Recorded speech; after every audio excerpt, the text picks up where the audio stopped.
அதாவது இந்த தெருவோட பேர் பார்த்தீங்கன்னா வாட்டர் டேங்க் தெரு. ஒரு வழி விட்டுருங்க. தெருவோட பேர் பார்த்தீங்கன்னா வாட்டர் டேங்க் தெரு. இதில் வந்து என்னன்னா காவா வந்து போடுறதுக்கு முன்னாடி ரோடு எப்படி இருந்துச்சு? ரோடு அழகாக ஜம்மு சார். ரோடு நல்லா இருந்துச்சு. இப்போ என்ன பண்ணிட்டாங்க? காவா கட்டி ரோடு வச்சிட்டாங்க. ஆமாம், அதாவது காவா போடுறன்ற பேரில் காவா கட்டிட்டு ரோடை வந்து வச்சுட்டாங்க. அதுக்கப்புறம் இது ஒரு சப்ஜெக்ட் வைக்கிறாங்க 150 மீட்டர். அந்த சப்ஜெக்ட்டை திரும்பி போய் நான் கேட்கும்போது என்ன சொல்லிட்டாரு, ஒரு அதிகாரி ஒருத்தர் இருக்கிறாரு, மக்கள் மீது மிகவும் வந்து ஆர்வம் கொண்ட ஒரு அதிகாரி வேலூர் மாநகராட்சியில் இருக்கிறாரு. இந்த இது மேலே கேஸ் போட்டாங்கப்பா, அந்த 150 மீட்டர் ரோடு மேலே இது வந்து ரொம்ப நாள் ஆகுனாரு.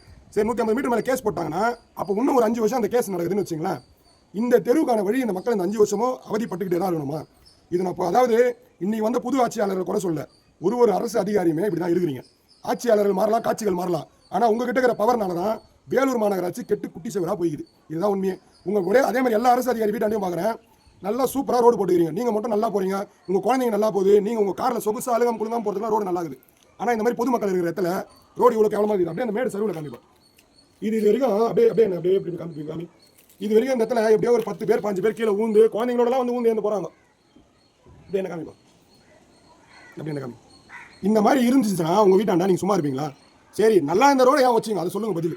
நல்லா இல்லாமல் போச்சுன்னா பரவாயில்ல, நல்லா அந்த ரோடை வச்சிங்க. அந்த கான்ட்ராக்டரை கூப்பிட்டு உடனே இது என்னன்னு பார்த்து ரெடி பண்ணி, இதுக்கு இல்லையா இன்னொரு சப்ஜெக்ட் இருக்குதுன்றீங்க, அவனை கூப்பிட்டு ரோடு போடுவீங்க.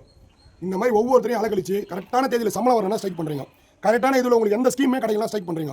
ஆனால் மக்களுக்கு தேவையான எதுவுமே கிடைக்கலன்னா உங்களை கேள்வி கேட்கும்போது மட்டும் உங்களுக்கு கோவம் வருது இல்லை? அந்த கோவம் எங்கேருந்து வருது? நாங்கள் கொடுக்குற வரி பணம் சம்பளத்தை வாங்கி சாப்பிட்றதுல தானே வருது கோவம்.